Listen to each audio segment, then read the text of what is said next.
Hello.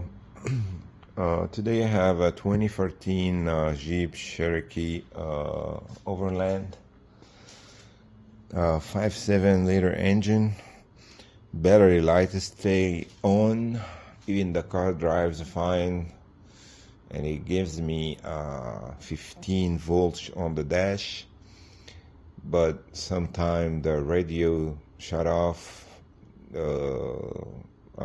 The fan, AC stop by itself, and the battery light stays on.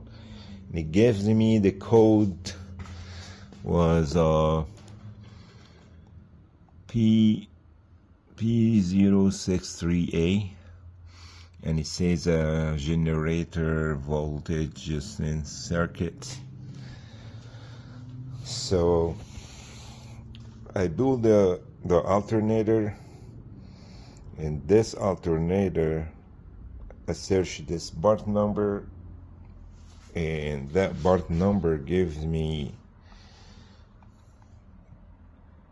this alternator was 180 ampere or amp.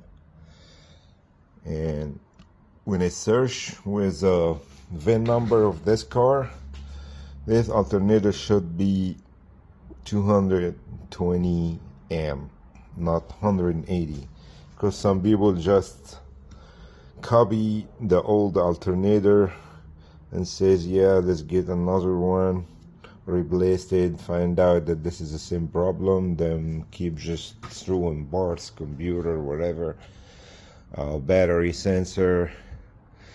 But the problem is who owned this car before, or the previous owner replaced the alternator with the wrong amp. Even looks new, a little bit new to me, but I don't know, it was not the right one. So I just shared this experience because some people just copy whatever on the old alternator, get the same one and replace it. You need to find out which one your car need, the 180 or 220.